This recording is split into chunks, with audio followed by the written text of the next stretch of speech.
You made the mistake of retreating during a battle, so the state has graciously given you a chance to redeem yourself in a penal battalion. You are handed a rifle with no ammo and ordered to march directly into a German minefield, because to the motherland you are already a ghost, and the men with machine guns behind you will shoot you if you take a single step back. There is no escape route available to you. There is no mercy being offered here. There is absolutely no way out of this. This is the story of the most disposable soldiers in human history. And what happened to them is so calculated, so cold, that it will genuinely disturb you. Stay until the end, because the twist in this story hits harder than any battlefield explosion. You're born in the Soviet Union in the early 1920s, and congratulations, you've just entered a world where you, as an individual, mean absolutely nothing. Your parents are factory workers in Moscow, or maybe collective farmers out in the sprawling steppes, but honestly, it doesn't really matter. What matters is that from the moment you take your first gulp of freezing winter air, your destiny is set in stone. You belong entirely to the state now. Your childhood isn't filled with fairy tales, it's defined by the unyielding promises of the empire. You learn about the triumphs of the proletariat, you listen to endless speeches about the glorious future of the workers, and you are taught from a very young age that the motherland is the ultimate priority. The individual is a myth, the collective is everything. You grow up genuinely believing that if you work hard, keep your head down, and follow the rules, the state will protect you. You're 5 years old when you learn how to stand in line for bread. By the time you're 10, you know exactly which neighbors you shouldn't talk to, because speaking out of turn in Stalin's Russia gets you a one-way ticket to a Siberian gulag. You learn early that silence is your only survival. Years pass, and you're 18 now. It's the summer of 1941, and the world is about to split open. Germany invades the Soviet Union with terrifying force. It's not a border skirmish, it's an annihilation campaign. The propaganda posters go up, the radio speeches thunder through the city squares, and you do exactly what is expected of you. You put on the scratchy wool uniform, you pick up a Mosin Nagant rifle, and you march westward to defend your home. You think you're going to be a hero out there. You think you're going to push the fascists all the way back to Berlin. That's not going to happen for you. The front lines are an absolute nightmare from day one. The German war machine is fast, terrifying, and merciless. Entire Soviet divisions are being encircled, captured, and wiped out in a matter of days. Your first taste of combat isn't glorious at all. It smells like roasted mud, cordite, and panic. You survive the freezing rain, the endless marches, and the constant deafening artillery barrages. You survive, and that alone is enough. But by the summer of 1942, the situation grows incredibly desperate. The Soviet army is losing massive amounts of territory, and Joseph Stalin issues Order Number 227. It becomes famously and terrifyingly known by 4 simple words: not one step back. For a while, you fight bravely and do your duty, but you are a human being, not a machine. One freezing afternoon, your unit is completely overwhelmed by a sudden, massive German assault. The trenches are collapsing, communication with command is dead, and the man right next to you is blown to pieces. Panic sets in almost immediately. Instinct takes over every rational thought you have. You and a handful of other survivors make the split-second decision to fall back to a secondary trench line just a few hundred yards away to regroup, reload, and survive. You thought you were making a tactical retreat to stay alive. The state sees it as treason against the motherland. You are immediately intercepted by the NKVD, the Soviet secret police. There is no trial waiting for you anywhere. There is no defense attorney, and there is certainly no sympathetic judge willing to listen to your side of the story. You violated Order 227, and that is final. You are stripped of your rank, your insignia is violently torn from your uniform, and you are branded a coward. But they don't shoot you right away. The state is deeply pragmatic about these things. Bullets are valuable, and so is human flesh. You are told that you have a chance to wash away your sins with your own blood. You are immediately assigned to a shtrafbat, a penal battalion. When you arrive at the penal battalion camp, you realize very quickly that you have entered the absolute bottom of the Soviet military hierarchy. Welcome to society's very bottom shelf. You look around at your new brothers in arms, and it is a terrifying, volatile mix of outcasts. First, there are the disgraced soldiers, just like you. Men who retreated, men who lost their weapons in the mud, or men who simply fell asleep on guard duty after staying awake for 4 days straight. Then there are the political prisoners sitting among you. Imagine sitting next to a guy who got a 10-year sentence in the gulag simply because his neighbor wanted his apartment and anonymously accused him of reading anti-Soviet literature.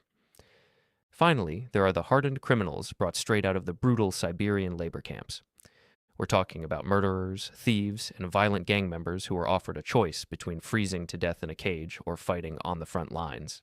These criminals don't care about the motherland. They only care about survival, and they will absolutely steal your boots while you sleep if you aren't careful.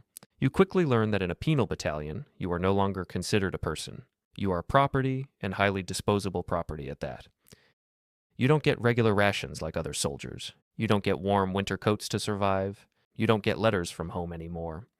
You are a ghost, suspended between life and death, existing only to absorb bullets and shrapnel that would otherwise hit a regular, valued soldier. Your commander is a regular army officer, usually someone who was sent to lead the penal unit as a punishment himself, and he treats you all like disposable cattle. Because to him, that is exactly what you are.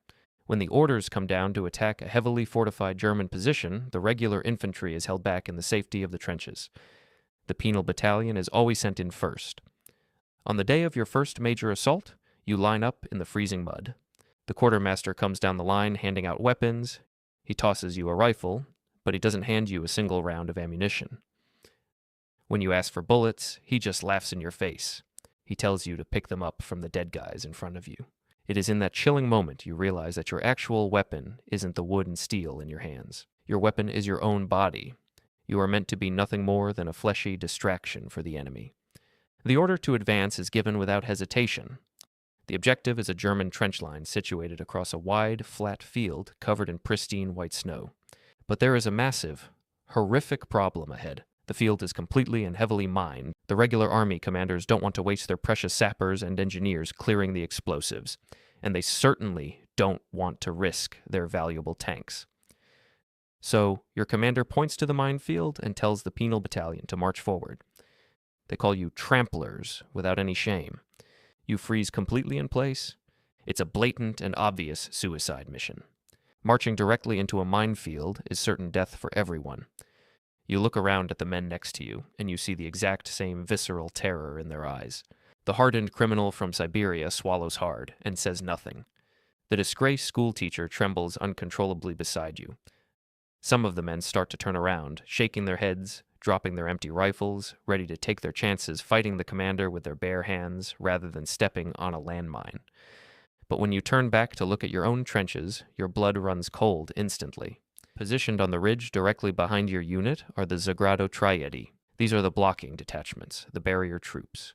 They are elite NKVD soldiers, well-fed, wearing warm coats, and sitting patiently behind heavy Maxim machine guns. Their barrels are pointed directly at your backs. You can hear the terrifying mechanical clack of the bolts being pulled back. Their orders are crystal clear. Anyone who takes a step backward, anyone who hesitates, anyone who retreats, is to be gunned down immediately as a traitor to the Soviet Union. You are caught in the ultimate fatalistic trap with no exit. In front of you is a field of hidden explosives and German artillery waiting to tear you apart. Behind you is a wall of Soviet machine guns ready to cut you in half. There is absolutely no way out of this situation. The impossibility of survival isn't just an abstract concept anymore. It is your immediate, suffocating reality. You take a deep, shaking breath, clutch your empty rifle, and step forward into the snow. You hear the first click, followed by a deafening explosion that rattles your teeth. The man 10 yards to your left is just gone, turned into red mist and dirty snow. Then another explosion goes off to your right side. You are quite literally clearing a safe path for the regular army using your own feet and the bodies of the men beside you. Suddenly, the German machine guns open up from the distant tree line. Bullets snap past your ears like angry hornets. Men are dropping all around you without warning. The hardened criminal who stole your bread yesterday is cut down by heavy fire. The political prisoner who used to be a teacher is lying in the snow, clutching a severed leg, screaming for his mother. You keep running forward, your lungs burning in the freezing air, because stopping means getting shot by your own countrymen from behind. You reach down without breaking your stride and grab a handful of bullets from the frozen fingers of a fallen comrade, fumbling to load your rifle with hands that are completely numb. You manage to make it halfway across the deadly field.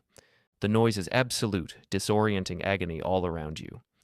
The world is nothing but smoke, screaming, and flying dirt. Suddenly, an artillery shell lands just a few yards away from you. The concussive force lifts you violently off your feet, tossing you through the air like a rag doll, and the world goes completely black. When you finally wake up, the battle has moved on entirely. The sky above you is gray and quiet. You are lying in the snow, and your leg is shattered by shrapnel. The pain is blinding, pulsing through your entire body, but as a medic from the regular army finally advances up the cleared, blood-soaked path and drags you onto a canvas stretcher, you realize something incredibly twisted. You actually survived this impossible mission. By Soviet military law, surviving a penal battalion assignment by sustaining a severe combat injury is considered redemption in blood. Because your blood literally soaked the soil of the motherland while advancing toward the enemy, your sins are considered washed away. If you survive the field hospital, you might be restored to your regular rank. You might get your real name back instead of just being a number in a disgraced unit.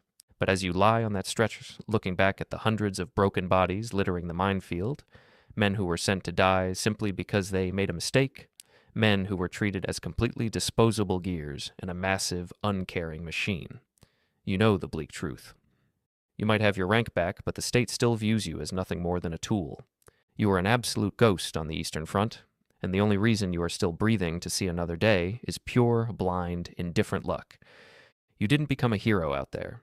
You just survived long enough for the Empire to find another use for you.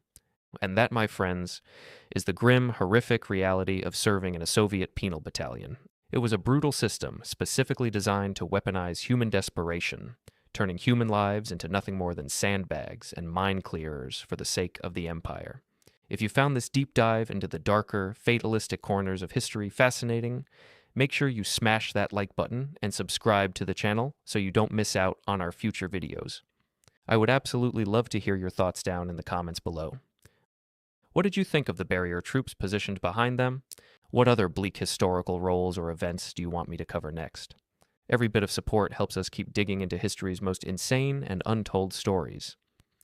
Thanks so much for watching, and I'll see you all in the next one.